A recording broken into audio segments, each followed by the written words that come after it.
Hi guys! Welcome to my vlog for today's vlog guys. Tatakbo na naman tayo ng mga 30 minutes. So,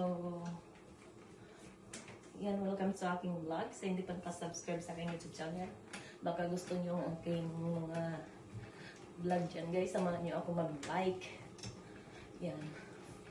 Follow nyo ang aking Islanua. Teresa Inichiyama. Sa aking YouTube channel, TGN channel. And guys, thank you for watching. Tara! Samahan niyo ako. 30 minutes lang to guys. Pero yung upload ko syempre hindi.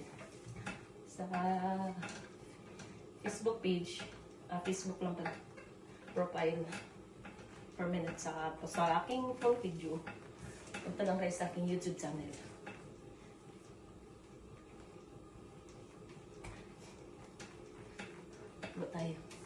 Takbo tayo araw-araw.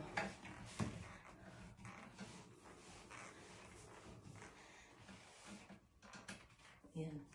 Pag na-straight mo kasi yan, kailangan malayo siya. Para pag bend mo, straight yung paa mo. Pag padyak pala. Ayun o. Yan.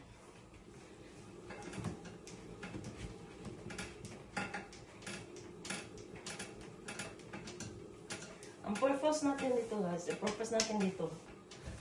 ay para hindi lang sabihin nila na pagsiksi, hindi. Para sa ating kalusugan. Mayroon kasi siyang benefit sa katawan para maging masigla yung ng katawan mo.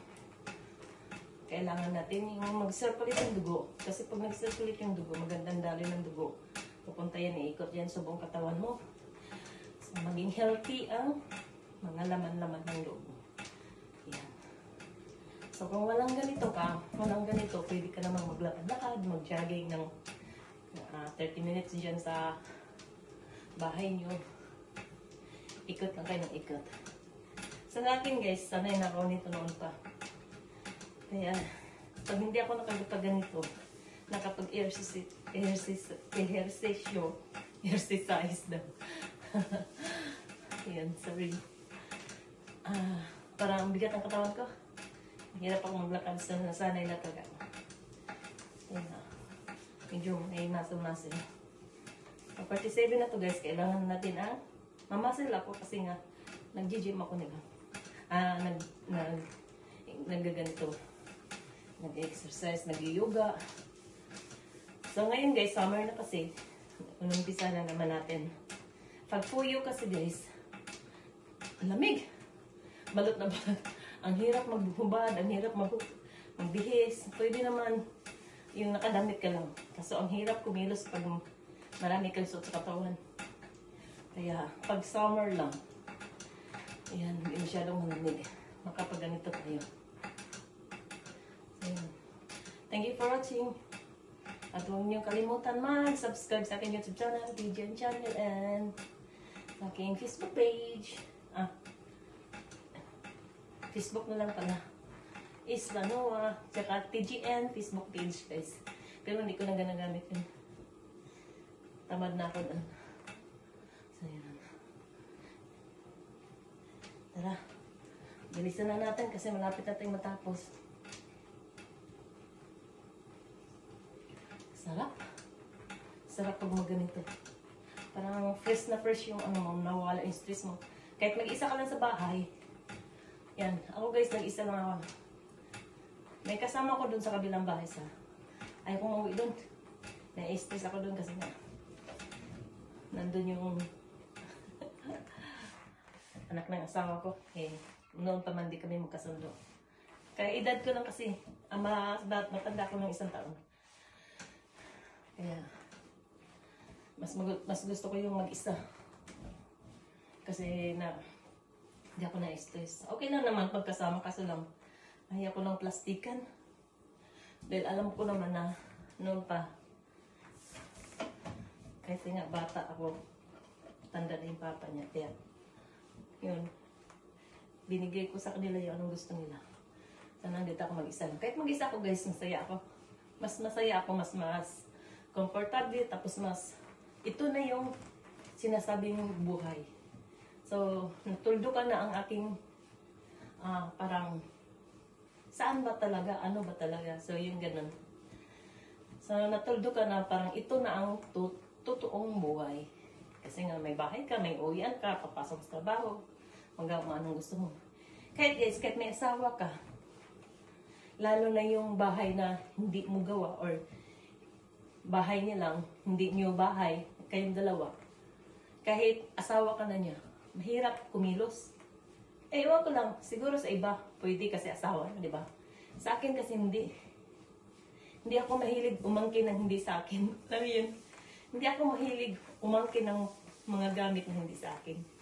Kahit walang-wala ako, kahit hirap na hirap ako. Tapos, yan na lang ang paraan. Pero hindi ko, ni isang beses, hindi ko ginawa yan na angkinin. Para maging, ano lang ako, maging happy. No.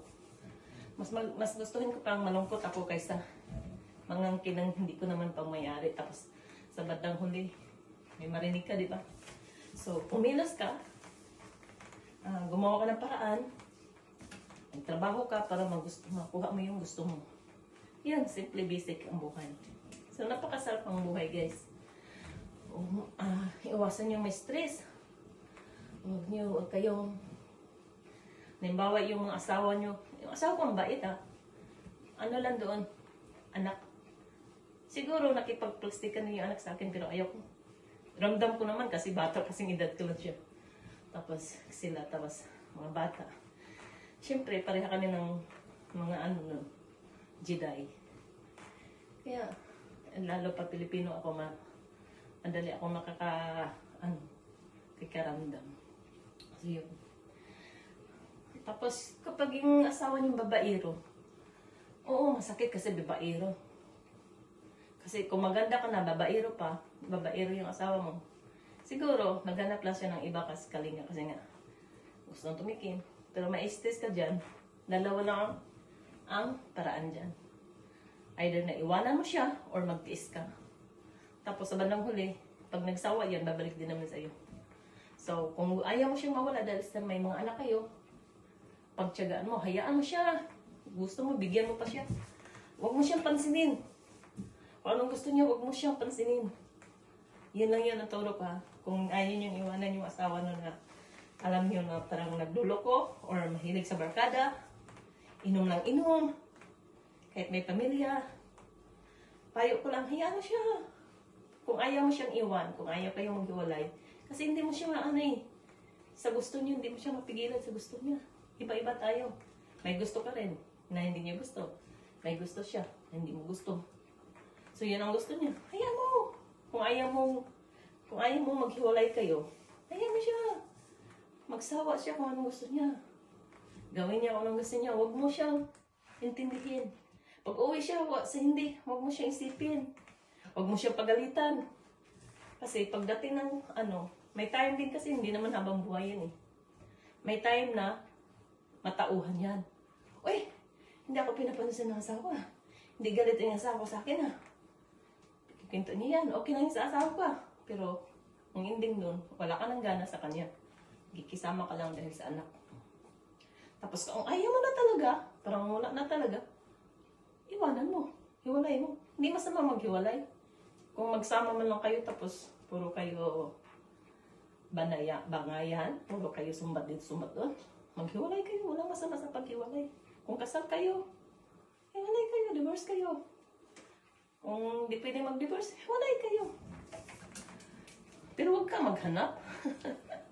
Huwag kang maghanap para lang palitan, no? Masasaktan ka ulit. Enjoy mo yung buhay mo. Enjoy mo yung gusto mo. Diba? Ganun lang yan. Basic. Basic na basic yung buhay. Pero napakasarap ng buhay, guys. Pag alam mo wala kang inapakan, pag alam mo wala kang stress, pag alam mo wala kang may galit, may nagagalit sa'yo, hayaan mo. Pero ikaw, wala kang kagalit. Yun ang masarap. Sa tao kasi, guys, lalo na kapag umaangat ka, daming nagagalit sa'yo na wala ka namang ginawa. Ang daming nainggit sa'yo na wala ka namang ginawa. Siraan ka ng ganito, sa kamag-anak mo. Tulad sa akin, Kakapal ang mukha, pero gawain din naman niya. Pero okay lang yan. Gawin niyo kung gawin lang ang gusto nilang gawin kasi wala ka namang magawa kung anong gusto nilang gawin. Panisiraan ka na. Go. Wala tayong magawa dyan.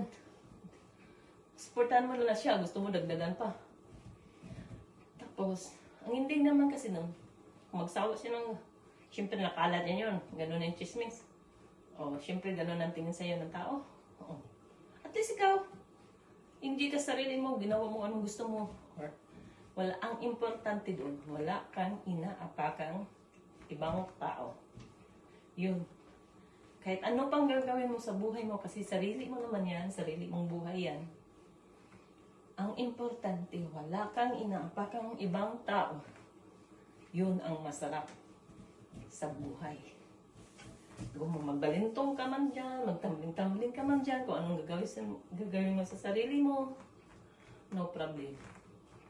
Kasi nga sarili mo yun. Tapos sa ibang tao, ibang paningin sa'yo, hayaan mo!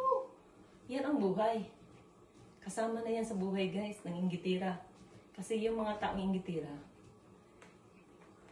naiinggit yan sila kasi nga, hindi nila kayang gawin ang ginawa mo. Hindi nila kayang puntahan ang napuntahan mo. So, nandoon pa rin sila sa baba